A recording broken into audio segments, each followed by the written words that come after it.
Bible ਦੇ ਵਿੱਚ ਇੱਕ ਕਿਤਾਬ ਹੈ ਜਿਹਨੂੰ ਗਜ਼ਲ ਗੁਜ਼ਲਾਤ ਦੀ ਕਿਤਾਬ ਕਹਿੰਦੇ ਆ, ਅਤੇ ਉਹਦੇ ਵਿੱਚ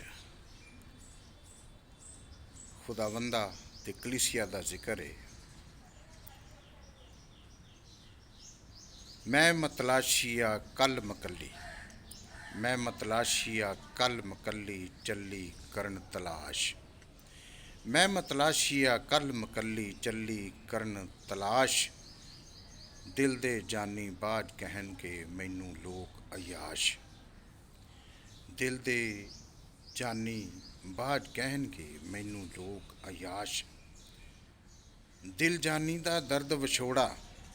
ਦਿਲ ਜਾਨੀ ਦਾ ਦਰਦ ਵਿਛੋੜਾ ਹੁੰਦਾ ਨਹੀਂ ਬਰਦਾਸ਼ਤ, ਲੁੱਟ ਲੈ ਜਾਣਗੇ ਦਿਨ ਦੀਵੀ ਮੈਨੂੰ ਇਸ ਦੁਨੀਆ ਦੇ ਬਦਮਾਸ਼, ਦਿਲਬਰ ਬਾਝ ਇਸ ਦੁਨੀਆ 'ਤੇ ਮੈਂ ਟੁਰਦੀ ਫਿਰਦੀ ਲਾਸ਼, ਦਿਲਬਰ ਬਾਝ ਮੈਂ ਇਸ ਦੁਨੀਆ 'ਤੇ ਟੁਰਦੀ ਫਿਰਦੀ ਲਾਸ਼,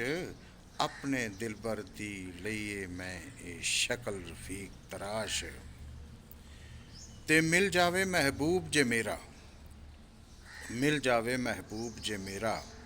ਤੇ ਮਿਲੇ ਚੈਨ ਸਕੂਨ ਉਦਾਸੜੀ ਨੂੰ, ਲੇਖਾ ਲੇਖਾਂ ਦਾ ਲਿਖਿਆ ਪੁੱਛਨੀਆਂ, ਲੇਖਾ ਲੇਖਾਂ ਦਾ ਲਿਖਿਆ ਪੁੱਛਨੀਆਂ, ਲੱਭ ਲੱਭ ਕੇ ਹਰ ਸ਼ਨਾਸੜੀ ਨੂੰ, ਮਿਲਾਂ ਮਾਰ ਉਡਾਰੀਆਂ ਉਸ ਤਾਈਂ ਲੱਗੀ ਪਿਆਸ ਦੀ ਦੀਦ ਪਿਆਸੜੀ ਨੂੰ, ਹੋਵਾਂ ਵੱਖ ਰਫੀਕ ਨਾ ਉਸ ਕੋਲੋਂ, ਹੋਵਾਂ ਵੱਖ ਰਫੀਕ ਨਾ ਉਸ ਕੋਲੋਂ, ਹੋਵੇ ਮੇਲ ਨਸੀਬ ਜੇ ਆਸੜੀ ਨੂੰ, ਤੇ ਪੁੱਛਦੀ ਫਿਰਦੀ ਰਾਹਗੀਰਾਂ ਤੋਂ, ਪੁੱਛਦੀ ਫਿਰਦੀ ਰਾਹਗੀਰਾਂ ਤੋਂ ਮਹਿਬੂਬ ਆਪਣੇ ਦੇ ਬਾਰੇ, ਪੁੱਛਦੀ ਫਿਰਦੀ ਰਾਹਗੀਰਾਂ ਤੋਂ ਮਹਿਬੂਬ ਆਪਣੇ ਦੇ ਬਾਰੇ, ਸਭ ਕੁਝ ਆਪ ਲੁਟਾ ਬੈਠੀ ਹਾਂ, ਸਭ ਕੁਝ ਆਪ ਲੁਟਾ ਬੈਠੀ ਹਾਂ, ਤੇ ਇਹ ਲੇਖ ਮੇਰੇ ਸੀ ਹਾਰੇ, ਨਜ਼ਰ ਨਾ ਆਇਆ ਸੋਹਣਾ ਕਿਧਰੇ, ਨਜ਼ਰ ਨਾ ਆਇਆ ਸੋਹਣਾ ਕਿਧਰੇ, ਤੇ ਮੈਂ ਕੀਤੀ ਚੜ੍ਹਤ ਚੁਬਾਰੇ, ਢੂੰਡਣ ਨਿਕਲੀ ਦਿਲਬਰ ਤਾਈਂ, ਢੂੰਡਣ ਨਿਕਲੀ ਦਿਲਬਰ ਤਾਈਂ,